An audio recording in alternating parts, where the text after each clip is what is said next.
Good afternoon, everyone, and thank you for joining us for our webinar today. This is part 3 in a series that we're working on for September, Back to School with Advanta IRA. So we're back to the basics. And so today's webinar, we're going to be talking about private lending with an IRA.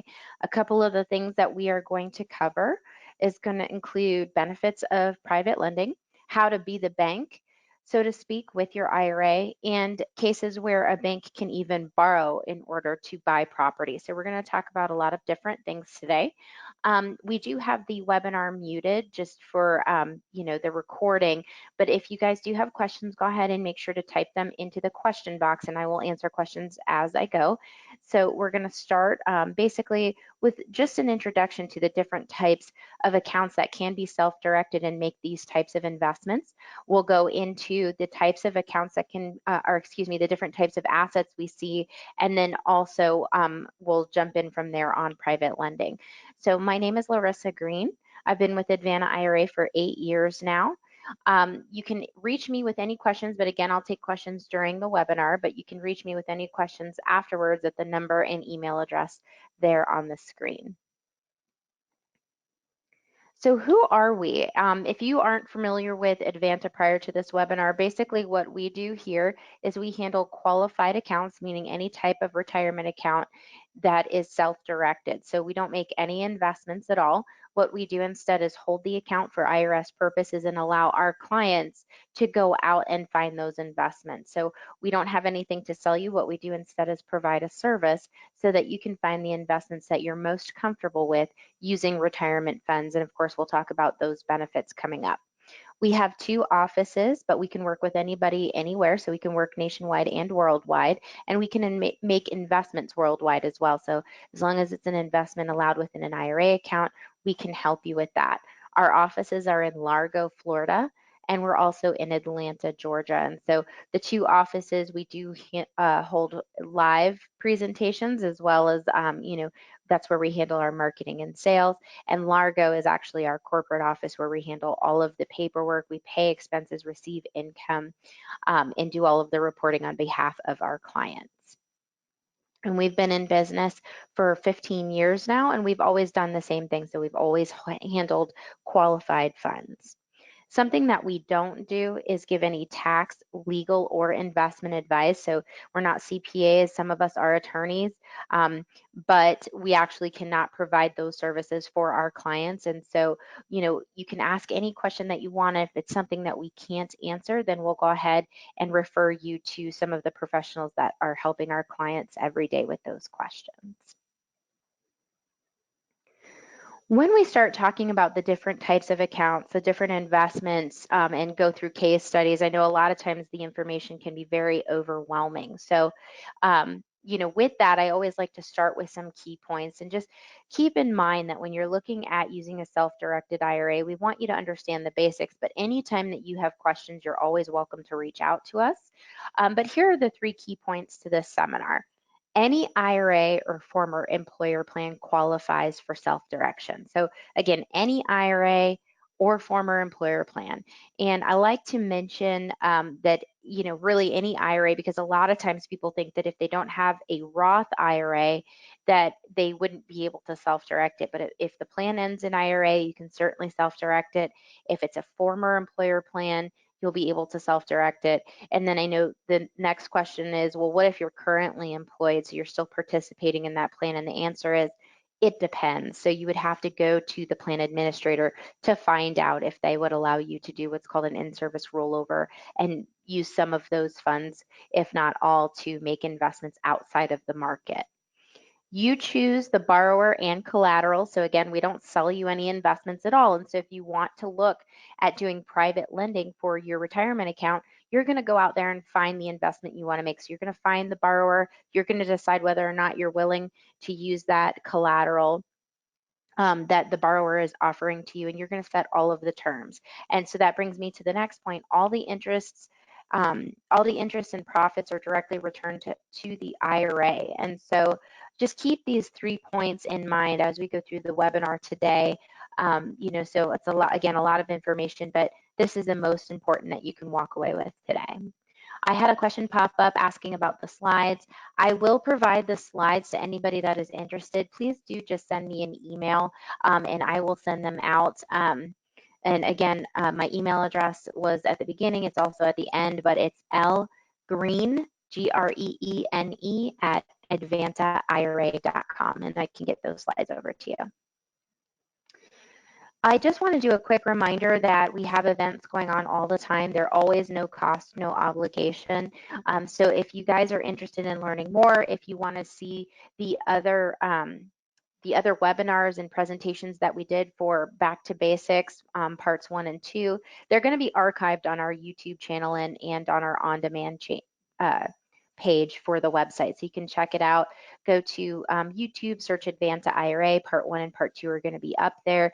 This recording will also be there, but you'll also receive an email with the recording if you guys want to go back and listen to it again. So we always have events going on. Next Friday, we're going to be doing Part 4 of the 4-part series. And so if you can't make that, again, just register anyways, and you'll go ahead and we'll send out the recording for that as well. So again, I just like to review the different types of accounts that you can self-direct, and just to really clear up any confusion on that. So Roth IRA, of course, can be self-directed, but you can also self-direct a traditional IRA, a simple IRA, a SEP, an individual 401k plan. Health savings accounts and education savings accounts are listed here as well. And just very simply, the reason for that is because you are able to self-direct those accounts. The rules for self-directing them are going to be exactly the same. And so we can hold those accounts for you. And a lot of times people will ask me, how do you know if you qualify for a health savings account? And the answer is it's going to be dependent upon your healthcare plan. It's not, unfortunately, it's not a way to self-insure, so you do have to have health insurance. And if you have a high deductible healthcare plan, you want to check into whether or not they allow contributions to health savings accounts. We're coming up to open enrollment here, so we actually are going to be doing a webinar on health savings accounts coming up here in October, so you can learn more by attending that webinar as well.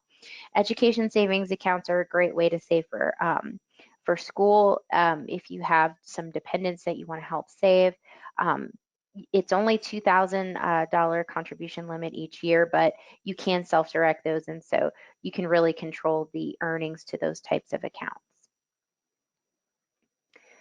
Different types of investments that we see here at Advanta. So we actually, in our first Part 1 and Part 2 of our series, we did cover what you can't invest in, and I really won't be talking much about that today.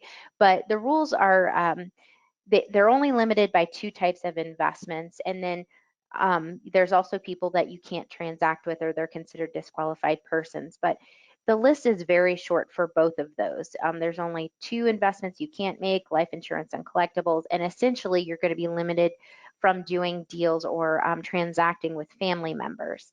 But so where does that leave us as far as what you can invest in? And the IRS really hasn't given us a list of things that say, okay, you know, they don't say choose from this list, you can make only these investments. And so outside of what they said investments we can't make, really the sky is the limit. And so I like to list out the different options so people can really start looking at those types of investments and really get you thinking about investments you can make. So real estate is going to be the #1 investment we see here at Advanta, and it makes up for about 30% of the investments. So real estate or real estate related investments, that can be anything like buying and holding rental property, again, for third-party use, but it's certainly something you can do.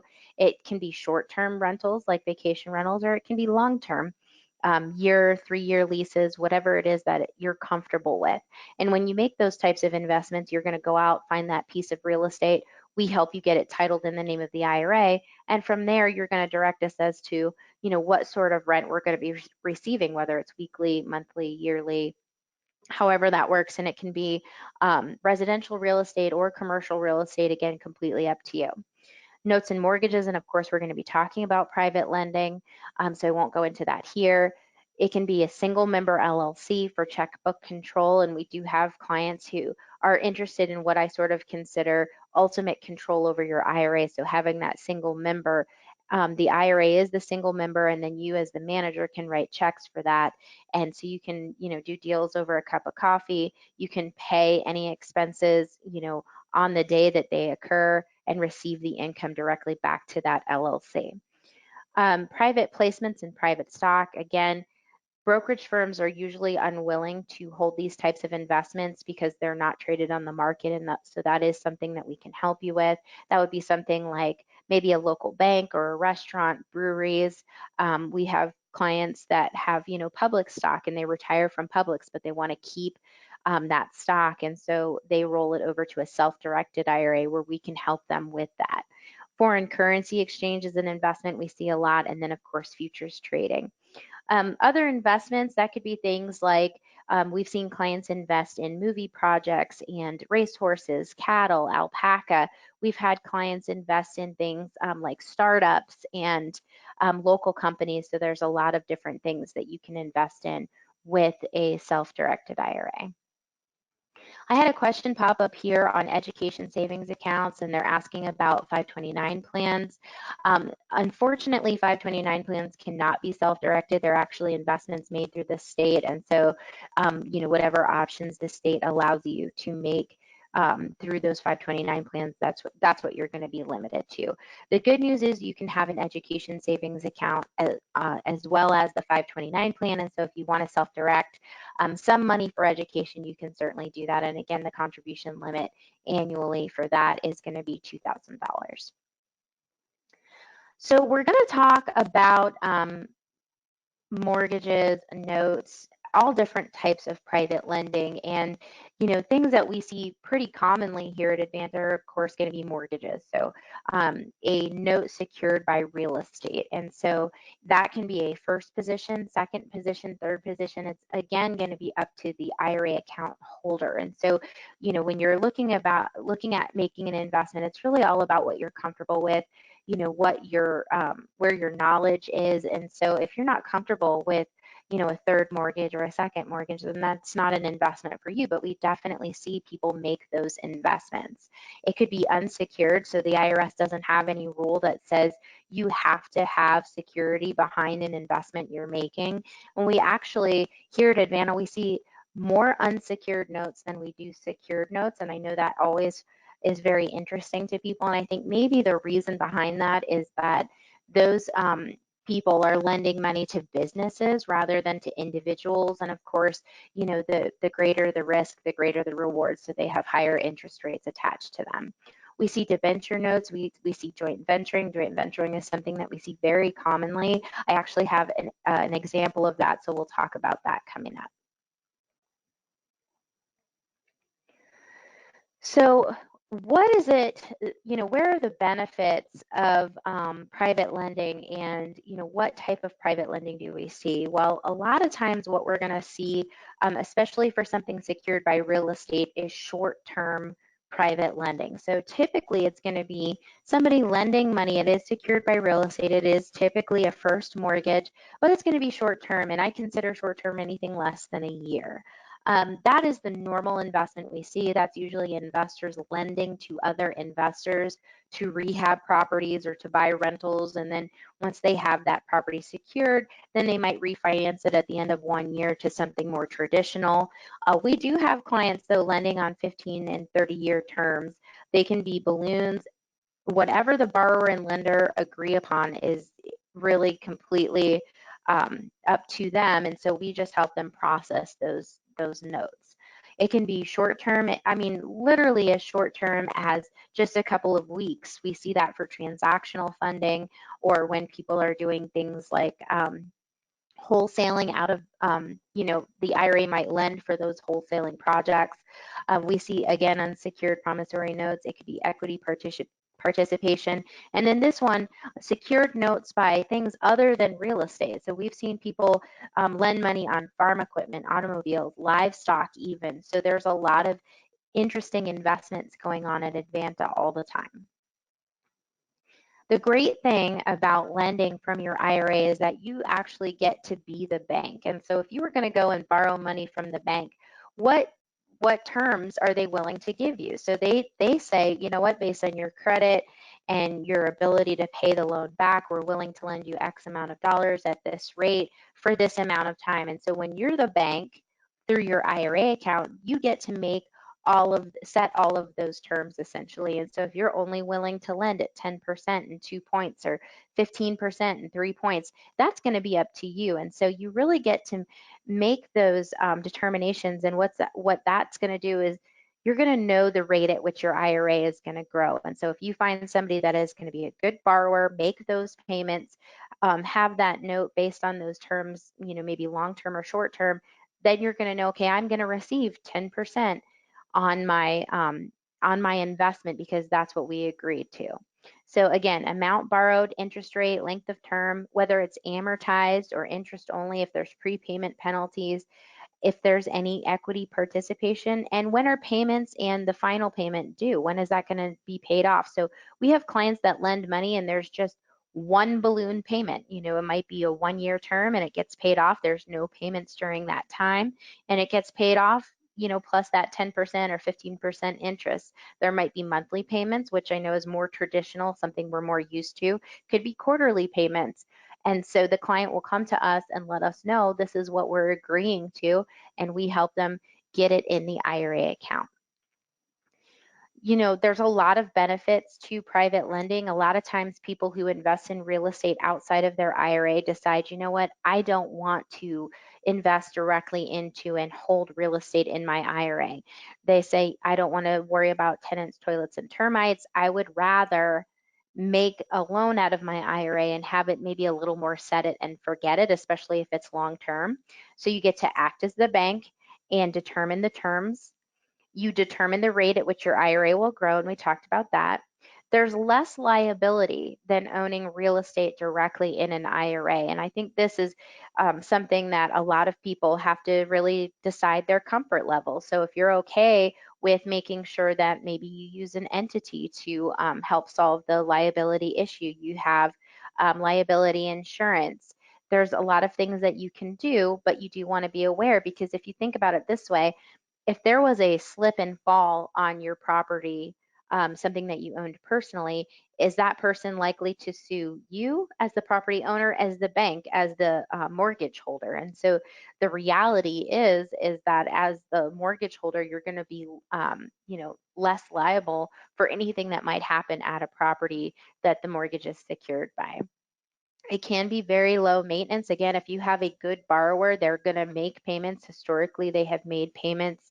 They're borrowing over a year, over 10 years, over 15 years, over 30 years. It can be a very low maintenance asset.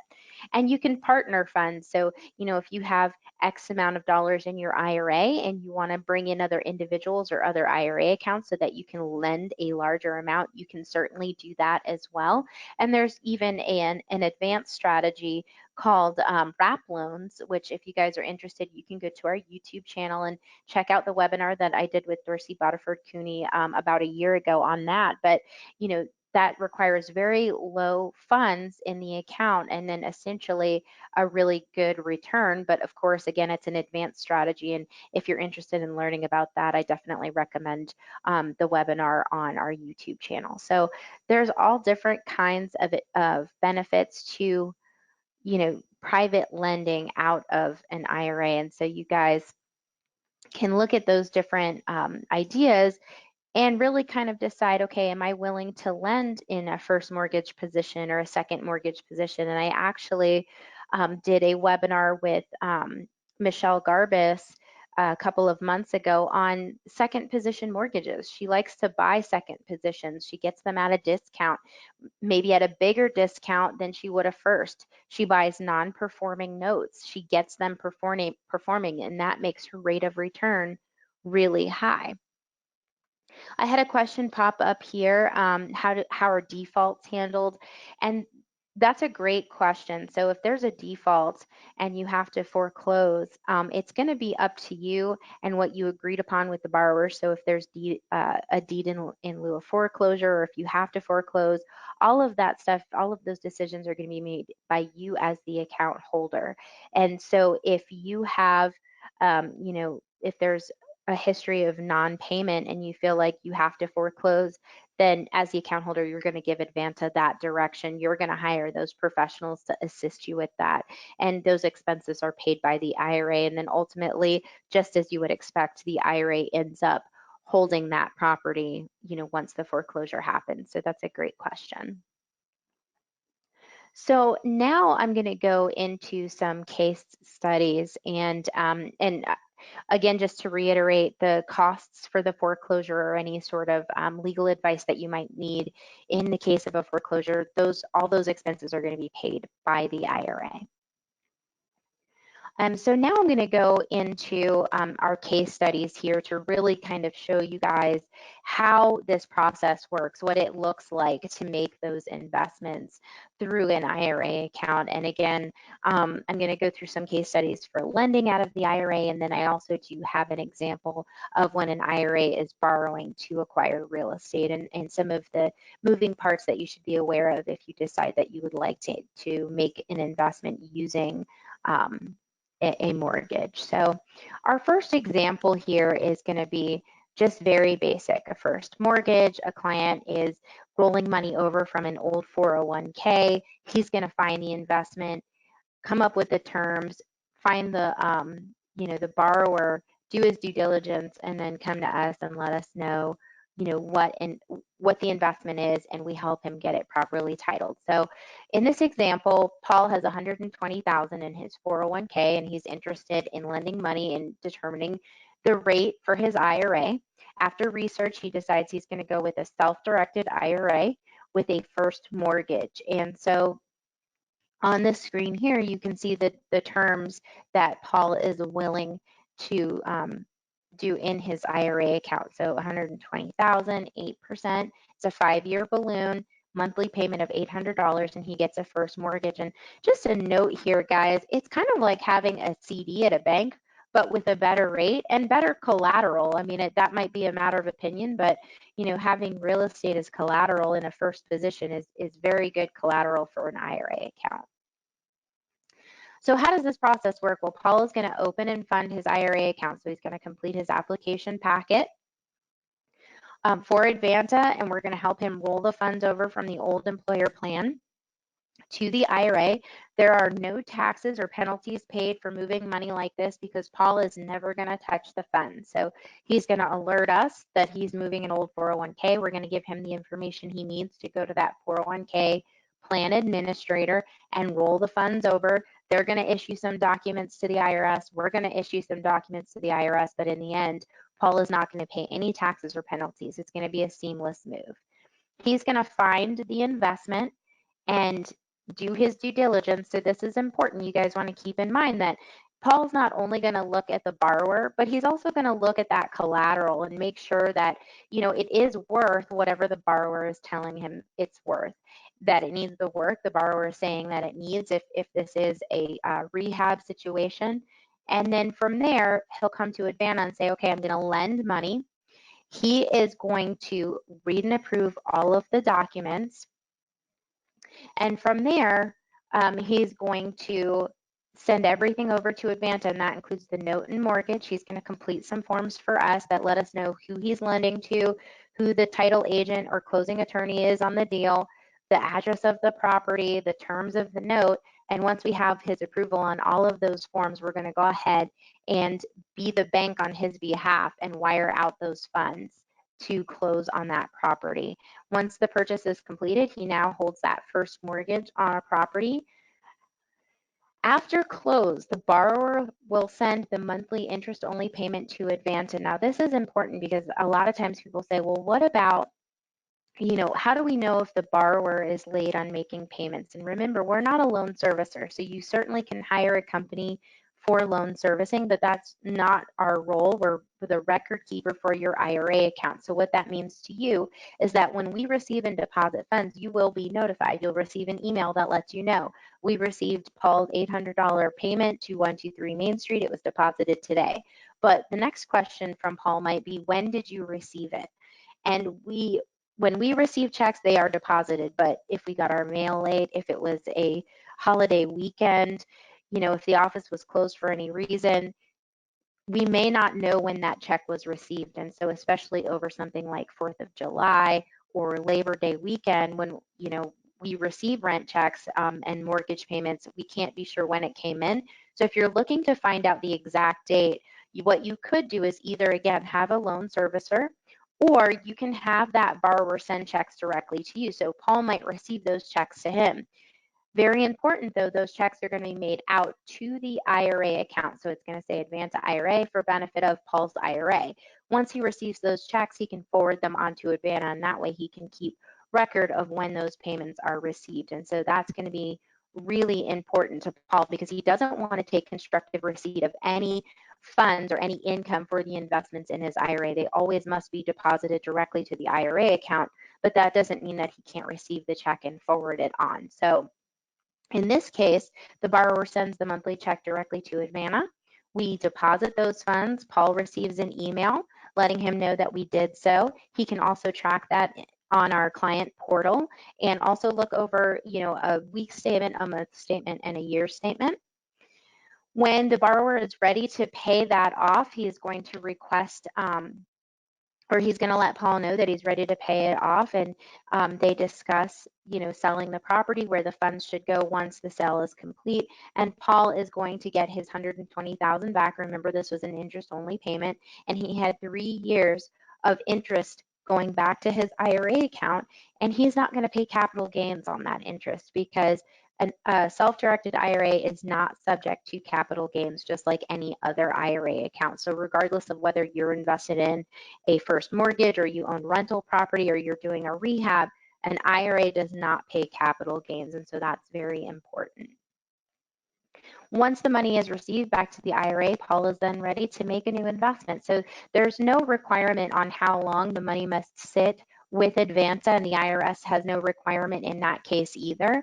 And so, you know, if Paul lent money today and it was paid back tomorrow, he'd be ready for his next investment on the 3rd day. I had some questions pop up here, and you know, I think probably most of those questions are better addressed one-on-one. So what I'm going to do, though, is definitely answer some questions here that came up on using an LLC. So do you have to use an LLC when you're making these investments? You actually do not have to set up an LLC. That is not required. And I mentioned towards the beginning, a lot of times people will use a single member LLC just so that they can have checkbook control. And so if you're looking for ultimate control, if you want to do business over a cup of coffee and a handshake, you know, it does take us 24 to 48 hours to make an investment on your behalf. And so if you want to do investments quicker than that, then, you know, it may be advantageous to use an LLC or a trust in order to have checkbook control, but it is not required. And so if you don't use an LLC, then the lender in this case would be your IRA, Advanta IRA, for benefit of your name and account number. You can leave your name off if you want to have some anonymity there. It can just be your account number that is used, and that would be the identifier for you and your account. But it is not required. We have clients do it. It's about 50-50. So a lot of times people will say, well, is it the majority using a single member LLC? And the answer is no. About 50% of the time, people will use the LLC. Another question I see here is how is a minimum distribution handled? And the answer is just like any other minimum distribution, we use the value to calculate the amount that you will need to distribute based on the value. The amount is calculated based on the previous year's value. So the value as of 12/31 is looked at, and then the amount that you'll have to distribute is calculated. A lot of times people will say, well, what if there is no cash in that account? Well, you can take that amount that you have to distribute and take it from any other of your retirement accounts, so you're not required to take it from one or the other. Typically, there is cash in the account. I usually never see people come up short for cash, especially when you're earning, you know, interest payments back to the IRA or rental income. But let's say that you didn't. Let's say in some case, for some reason, you don't have any cash sitting in that account. What are you going to do? And you don't have any other retirement account that you can take a distribution of. I've never seen it come to this, but you certainly can distribute a portion of that asset equal to that value to yourself. So there's always a way to come up with that required minimum amount. And for those of you that aren't aware, once you reach 70 and a half in pre-tax retirement accounts, you are going to be required to take a certain amount, and it's a percentage based on the amount of your account and the life over your lifetime. So there's a calculation and a table for that formula. Give me just a second to look over a few more of these questions here, guys.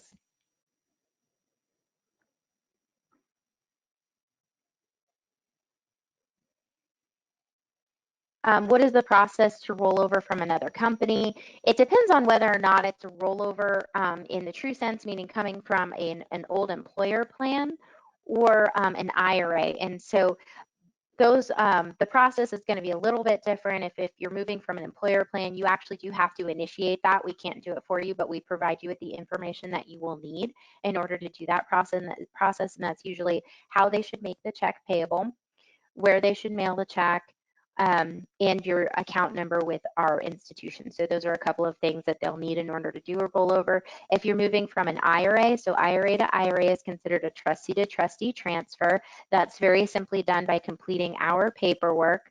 Once we have that form, we'll actually submit it on your behalf, and then those funds will come over from that account, from the existing account. And it's not an all or nothing strategy, so you can move any amount that you want, and the funds can be moved by ACH, wire, or check. So it's very easy, and depending on the type of account, and also we're going to help you with that. So if you're going to open an account, we can sit down and have that conversation and make sure that you understand what the process is ahead of you in order to do that.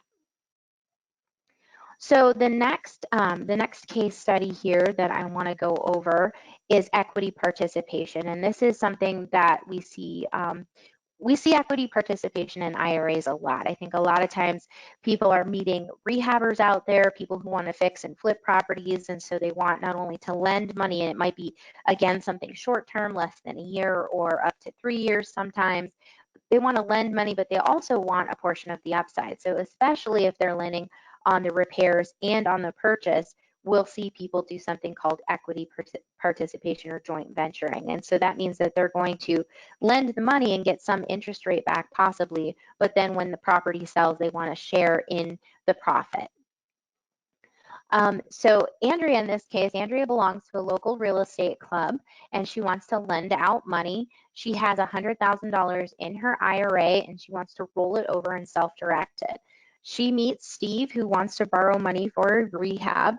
And so what she's going to do, again, is perform her due diligence on Steve and the property that he is looking to flip, because should she have to foreclose on that property, she wants to make sure that she can recoup any of her losses. So that's going to be very important. And remember, Advanta doesn't perform the due diligence for you. If you need professionals to help you with that, you can ask me, and I can definitely refer you to some people. And I also had somebody ask, again, for the name of the webinar that I did on second mortgages and non-performing notes, and that was Michelle Garbus. It's a 2-part webinar, and you can go to Advanta IRA and search, go to YouTube and search Advanta IRA, and both of those the 2-part webinars are on there. And I can't recall when I did them, but it was just a couple months back. And her name is right there in the title, Michelle Garbus. And her webinar was The True Grit of Mortgage Note Investing. So with Andrea's note and mortgage, she's again going to determine the terms for the note. Her and Steve will come to an agreement on that investment. Once that's done, she's going to have her attorney prepare the note and mortgage. We're going to make sure that her IRA is properly titled as the lender. Andrea will read and approve all of the documents for this investment and complete a form letting us know who she's lending money to, the address of the property, who's involved in this transaction other than Andrea and Steve. And once that's done, we'll go ahead and fund it on the day of closing with Andrea's IRA as the bank in this investment. From there, at the time of payoff, Steve is going to request a payment, or a payoff letter from Andrea, letting them know This is the amount that is owed. Once that's done, Andrea will alert us to the fact that we'll be receiving the payoff. We'll have her complete a form approving that check so we can go ahead and deposit it as the final payment to the note. And from there, we'll go ahead and deposit it to her IRA account. And just the benefits, I like to go over the benefits on both sides for this investment because, keep in mind, if you're not ready to self-direct your IRA, but you maybe rehab properties or buy rentals, you may know somebody, some investor that lends you money that would be willing to lend out of an IRA based on all of these benefits. And you might go to them for money and they might say, I'd love to be involved in this next project, but all of my money is out right now. I don't have any money to lend. If you mention a self-directed IRA and that those funds can go back to their retirement account without paying capital gains, they may be willing to talk to you some more about lending from their retirement account. So again, Andrea's side of this deal, she lent $100,000. She received $2,500 back in the monthly payments. She got 1/3 of those profits, and just in our example, they sold the house for $130,000, so she got $10,000 back on that. So her total earnings in 6 months were $12,500, and the numbers really aren't important here. Something to keep in mind, just is the way the strategy works.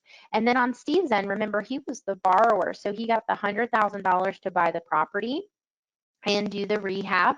He sold the house for $130,000. He repaid Andrea based on their agreement, and he still had $17,500 in earnings. So he did really well also. And so that's just important. Again, the numbers aren't important here, just the strategy is something that we see on a regular basis at Advanta. So I had a couple of questions pop up here. So one of them was back to rolling over an old employer plan, and I'm being asked, is 100% of the funds need to go from the old employer plan to the IRA? And the answer is maybe. The reason it's not 100% all the time is because it's going to depend on the administrator of that plan. And so you're no longer employed, you're retired, you'd sever ties with that employer, and you have that old 401k or 403b or whatever it might be sitting there. When you go to roll it over, they may require you to take all of it. It's going to be up to them. They may not. They may say, no, you can leave it here. But if you are required to take 100% of the funds, remember that you can have any number of IRA accounts as you want. And so you can certainly roll the amount you want over to us for self-directing and the other amount over to a brokerage firm of your choosing. And so you certainly have those options available to you. I'm being asked if equity participation is subject to UBIT. And for those of you that are not familiar, UBIT is unrelated business income tax, and whether or not it's subject to UBIT. And my understanding is it is not. This is probably a question you want to look to your CPA on, but it's still a passive investment. And although yes, you are receiving a portion of the profits, I really don't believe so. Unrelated business income tax is generally when you're receiving profits from a business that is being run in a certain way. And so, just being the fact that you lent money, I do believe this is a passive investment, and certainly your interest payments are not going to be subject to UBIT, and the joint venture or equity participation portion of that should not be as well, but I would definitely suggest confirming that with the CPA. So going on here, we're talking about making investments with non-real estate collateral and how that works. And we do see people make those investments. The question really for you guys would be, how do you put somebody on notice that you have an interest in that piece of collateral? And so when you're looking to make those investments, I would definitely suggest getting a legal opinion here, because you want to make sure that your IRA is protected. Because if you make an investment that's secured by non-real estate and you don't have anything filed on public record, how will people know that that piece of equipment, whether it be maybe farm equipment or automobiles, where we've seen people lend on things like large format printers, all kinds of equipment? How will somebody know that that piece of equipment is essentially liened, for lack of a better term. And so there are ways to do that. Again, getting a legal opinion would really go far for you guys here, but something like a UCC filing would work. We've had people lend on things that may also appear to be prohibited, but the note itself is the investment. And so we had a situation where a client lent on a collectible, and remember, a collectible is actually not an investment you can make in your IRA, but because the note itself was the investment, the client was allowed to make that investment with the understanding that should they ever have to collect on, you know, that note, if it should be non-performing, that they either distribute the note at its value to themselves personally so that they can then repossess that collectible, or sell that non-performing note. And there's definitely a market for non-performing notes. So again, just something you guys want to be aware of. A couple of other things is you cannot invest into an S corporation, but you can lend money to an S corporation. So just based on S corporation rules, an IRA cannot make that investment, but it certainly can lend to an S corp. And that being said, you would not be able to take stock back as repayment for that note. So again, just all stuff you guys want to be aware of. We kind of already went over the UBIT and also the security agreement. And again, if you guys have questions on those things, you can reach out to me directly, but you also may want to speak to an attorney or a CPA to get clarification on a few of those points. I was asked if this is being recording. It is being recorded. You will receive a link to the recording as soon as it's available. We usually will have that available Monday or Tuesday of the following week, and so that will be emailed directly to you. I had a question pop up. Are there restrictions on who I can work with on this? Can I loan money to my brother so he can buy an investment property? And the answer is yes, there are restrictions. Your brother is actually not considered a disqualified person. It should be an investment for investment purposes. So you just want to keep that in mind. But yes, that is potentially an investment you can make. So some family members are going to be disqualified from transacting with your IRA, meaning you would not be able to lend to them. But fortunately, your brother is not considered a disqualified person, and so it's, you know, you can make that investment. Again, it should be an investment for investment purposes, and if you have more questions on that, you can let me know, or you can check out part 1 of our series for September, Back to Basics, where we go over those in rules in more detail. So this next case study is unsecured. We're going to talk about an unsecured note. Just very simply, again, typically these are to businesses. A lot of times they're to startups, so very interesting strategy here. It may not be an investment that we are all comfortable with, but it is an investment we see here at Advanta. And so in this case, Tom decides that he's going to lend money to a friend who is working on starting up a company, and he is willing to do it without any collateral. He drafts the unsecured promissory note, listing his IRA as the lender. In this case, it's a $50,000 note with 10% interest, and it's a 1-year balloon with a lump sum payment. Something that is important here is that because there is no collateral on this investment, and this is just something that you guys would want to be aware of for this process, because there is no collateral, Advanta requires the original promissory note with the original signature here at our office before we will fund this investment. Of course, it is much riskier lending with no collateral, and so make sure that you know what your options are should that note default. So again, maybe getting a legal opinion on an investment like this would be a really good idea. So now I'm going to go into using financing with an IRA, meaning acquisition debt. So using a mortgage to purchase property in an IRA. And so this is something that you can do. It is allowed. Something that you want to be aware of is that there are a lot of moving parts when it comes to using a mortgage to buy in an IRA. So we're going to go over that. And this is going to be sort of the more simple example, and I'll explain where it can get more complicated so that you guys are aware. Usually what I tell people is, we talk about the moving parts. It doesn't mean that this type of investment is not worth it. It's just you want to be aware so that you can go to your tax professional and say, hey, this is what I'm thinking about doing. Can you help me run the calculations and make sure that this is a good idea for my retirement account? So in this example, Mike has an old 401k with 75,000 and he wants to invest in a short sale um, in a single family home in a good neighborhood with long-term potential growth. He finds the house. It's basically turnkey, doesn't need any repairs. He decides that he wants to use $50,000 from his IRA and borrow $50,000 from an institution. So here again on the other side of the slide here, you're going to see the $50,000 note. He gets a 6% interest rate, 30-year amortized with the monthly payment listed there, which comes out to an annual payment of $35.97.36. Now, where this becomes a little more complicated is that the loan has to be what is considered non-recourse, meaning that Mike cannot sign a personal guarantee or extend his personal credit for this investment. So basically the loan is to the IRA.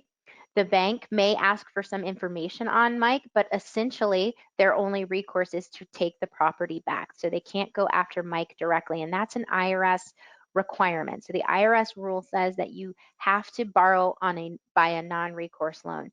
It cannot be something that you're signing for, essentially. The IRA is going to make those payments, and it does expose the IRA to a tax called unrelated debt financed income tax, and it's calculated the same way as UBIT or UBIT. So for those of you that are familiar with UBIT, UDFI is going to be the same. It is going to be taxed on the income related to the debt. So in this case, because Mike borrowed 50%, 50% of his income is going to be taxable. And that tax rate is high. It's going to be taxable at trust tax rates. So, 39%, I believe it is.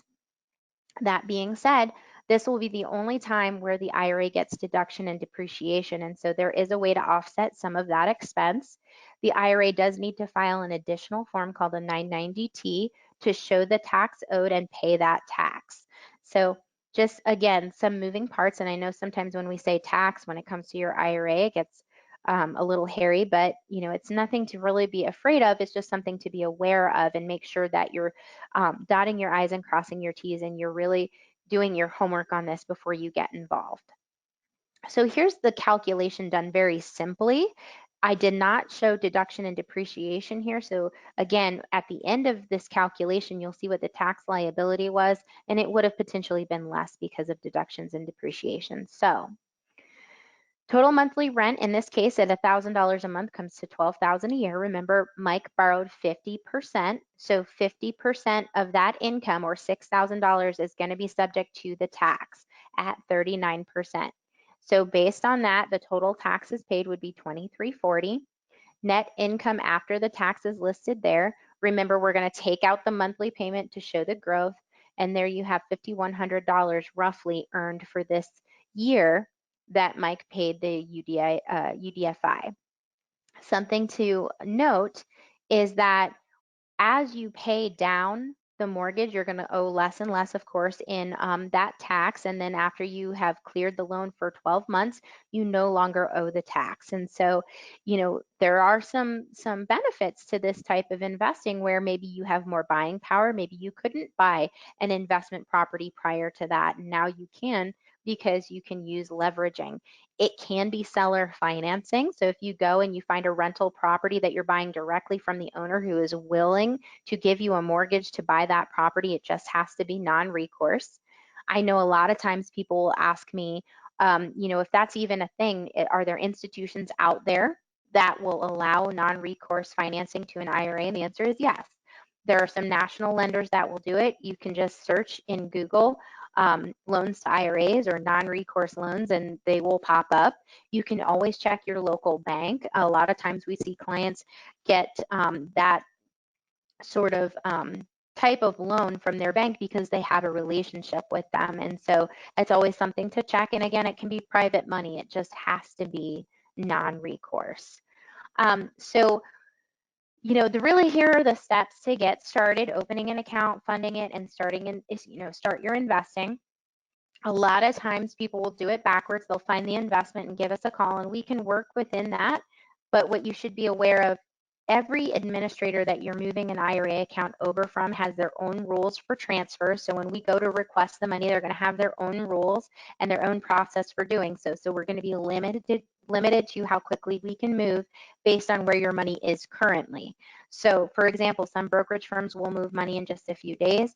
Other take 30 days, no exception. So depending on where you're holding your money, that's really going to determine how quickly we can move. But if your account is open, it's funded, and the funds are available, we can fund a transaction in 24 hours. So we try to accommodate you. We don't want you to lose deals. And I know sometimes things are very time sensitive, and so we do the very best that we can.